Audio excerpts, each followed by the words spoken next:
नमस्ते दोस्तों, आज मैं आपको गणित के बहुत ही अच्छे सवाल लेकर के आया हूं और मैं आपको बता दूं जो सवाल आज मैं कराऊंगा ये सभी प्रश्न परीक्षाओं में पूछे जा चुके हैं। तो पहला सवाल है, सुबह 5 बजे से अगले दिन सुबह 10 बजे के बीच कितनी बार 90 डिग्री का कोण बनेगा। अच्छा सवाल है। तो इसको देखो, करने के लिए आपको करना क्या है, जो कुल समय है, ठीक है, जो कुल समय है, आपको सबसे पहले इस 5 बजे से लेकर के, ये सुबह के 5 बज रहे ना, तो सुबह के 5 से अगले दिन के जब सुबह 5 बजेंगे तो जब तक कितने घंटे हो जाएंगे। आप कहेंगे सर 24 घंटे हो जाएंगे कि नहीं, 24 घंटे हो जाएंगे। अब के 5 बजे से, आज सुबह के 5 बजे से अगले दिन के सुबह के 5 बजे तक 24 घंटे, लेकिन हमें पहुंचना है सुबह के 10 बजे। तो ये तो सुबह के 5 बजे आ गए। अब 5 से 10 पे पहुंचेंगे तो इसमें हम 5 घंटे और जोड़ेंगे, है ना। तो कुल समय कितना हो गया, 24 घंटे प्लस 5, टोटल हो गया 29 घंटे का समय। ठीक है, टोटल कितना समय हो गया, 29 घंटे का। अब मैं आपको बता दूं कि 1 घंटे में 2 बार 90 डिग्री का कोण बनता है, 2 बार। तो फिर आप कहोगे कि सर 12 घंटे में तो 24 बार बनना चाहिए, है ना, 12 घंटे में 24 बार। लेकिन जब हमारे पास घड़ी होती है, जब हमारे पास ये घड़ी होती है, तो हमारे पास जब घड़ी में पूरे 3 बजते हैं तो ये 90 डिग्री का कोण बनता है, या पूरे 9 बजते हैं तो ये 90 डिग्री का कोण बनता है। जब 3 का समय और 9 का समय होता है तब केवल ये 2 बार ही 90 डिग्री का कोण बनता है। 1 घंटे में 2 बार बनता है, लेकिन जब 3 बजते हैं ना तो फिर एक ही बार बजता है, और जब 9 बजते हैं तब भी एक ही बार बनता है। तो ये 2 बार का समय ऐसा है जिसमें 2 बार नहीं बन पाता, 1 बार ही बनता है। तो इस वजह से 12 घंटे में 24 बार ना होकर के 22 बार बनता है। ठीक है, ये 9 बजे का समय, 3 बजे का समय ऐसा है जिसमें केवल एक बार ही 90 डिग्री का कोण बनता है, वरना हर घंटे में 1 घंटे में 2 बार बनता है। तो इसलिए ये 12 घंटे में 24 बार नहीं बनता, 12 घंटे में 22 बार। जब 12 घंटे में 22 बार बनता है तो फिर से 22 घंटे में फिर से 22 बार बनेगा, क्योंकि 12-12 घंटे करके 24 घंटे होंगे कि नहीं, 24 घंटे होंगे। तो ये 24 घंटे में कितनी बार हो जाएगा, 12 और 12 24, 22 और 22 44, 24 घंटे में 44 बार 90 डिग्री का कोण बनेगा, 24 घंटे में 44 बार। अब ये 24 घंटे में मतलब अब के सुबह 5 बजे से कल सुबह 5 बजे तक। अब सुबह के 5 बजे से हमें 5 घंटे आगे पहुंचना है, 10 बजे। तो जब हम आगे पहुंचेंगे 5 के बाद में, तो 3 का समय तो निकल चुका है। 5 के बाद 10 पे पहुंचेंगे, 5 के बाद 10 पे पहुंचेंगे तो 9 बजेगा, बीच में 9 बजेगा कि नहीं बजेगा। आप कहोगे सर बिल्कुल बजेगा। तो इसलिए ये 5 घंटे में 10 बार ना बज करके 5 घंटे में ये 9 बार ही बनेगा कि नहीं। 24 घंटे में कितनी बार हो रहा है, 24 घंटे में हो रहा है 44 बार। तो इसीलिए 5 घंटे में कितनी बार बनेगा, 5 घंटे में बनेगा ये 9 बार का। वैसे तो 5 घंटे में 10 होना चाहिए, लेकिन ये 9 का टाइम बीच में आ गया तो 1 कम हो जाएगा, तो 9 बार बनेगा। तो 44 और 9 को जब आप जोड़ेंगे तो ये हो जाएगा 53 बार। ये आपके सवाल का बिल्कुल सही जवाब बी ऑप्शन।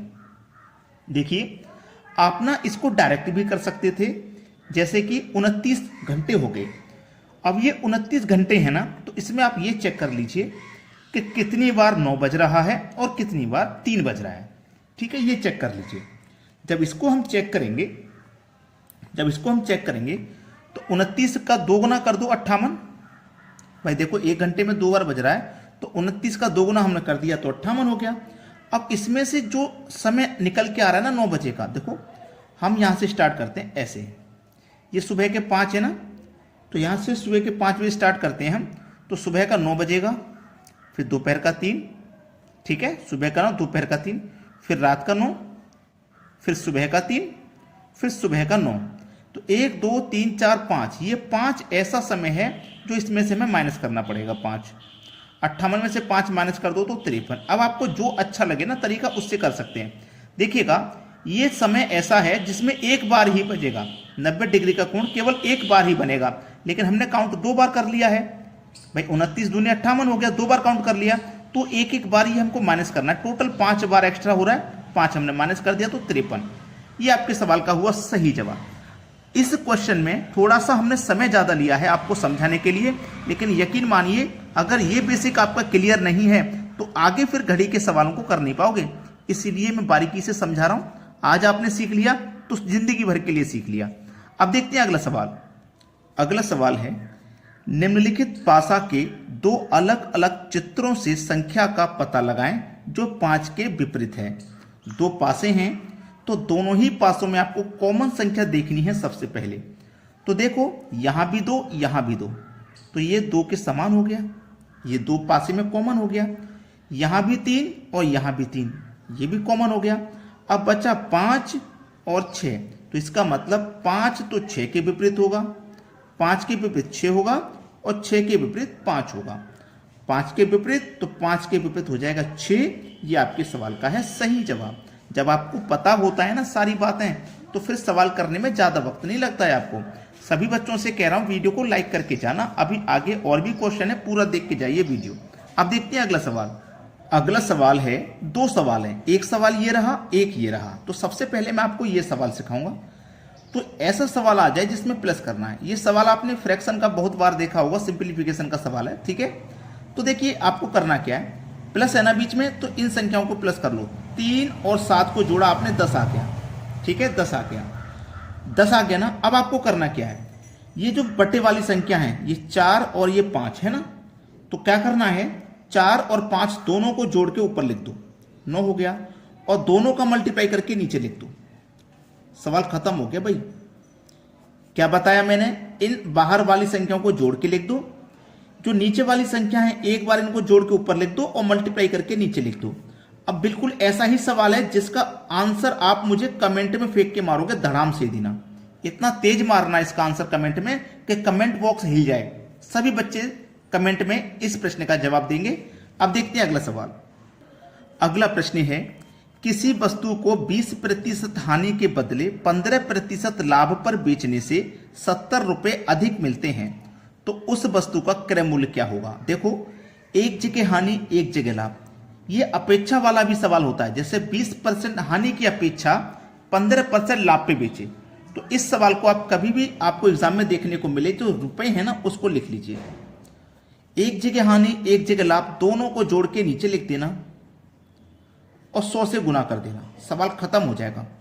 35 दूनी 70, 2 का गुना 100 से कर दिया 200, आंसर आ गया भाई। 200 आपके सवाल का सही जवाब है, बी ऑप्शन। अब देखते हैं अगला सवाल। अगला सवाल देखो, 2 की पावर 20 प्लस 2 की पावर 20 प्लस 2 की पावर 20 प्लस 2 की पावर 20, सभी जगह सेम संख्या है। जब सेम संख्या है तो 2 की पावर 20 सभी जगह है, तो 2 की पावर 20 कॉमन आ जाएगा। यहां से 2 की पावर 20 गया 1, यहां भी बचा 1, यहां भी 1 और यहां भी 1, ठीक है। 2 की पावर 20 इंटू 1 2 3 4, इसको जोड़ा तो 4 आ गया। 2 की पावर 20, इस 4 को क्या लिख सकते हैं, 2 की पावर 2 लिख सकते हैं। बेस जब समान होता है तो पावर ऐड हो जाती है, तो बेस समान है 2, तो बेस आ गया 2, पावर ऐड हो जाएगी, पावर को जोड़ देंगे, 20 और 2 22। ये आपके सवाल का हो गया बिल्कुल सही जवाब, ठीक है। 2 आपके सवाल का 2 की पावर 22 बिल्कुल सही आंसर है। अब देखते हैं अगला सवाल। अगला सवाल, ये जो सवाल है ना देखने में तो बड़ा ही आसान है, लेकिन अच्छे नहीं कर पाते इस सवाल को। जो बच्चे पढ़ाई में होशियार होते हैं वो भी अटक जाते हैं। मैं आपको सिंपल तरीका बताऊंगा, मात्र 5 सेकंड, 5 सेकंड भी ज़्यादा है वैसे इस सवाल के लिए। करना क्या है, 27 की पावर 27 प्लस 27 को 28 से भाग देना है।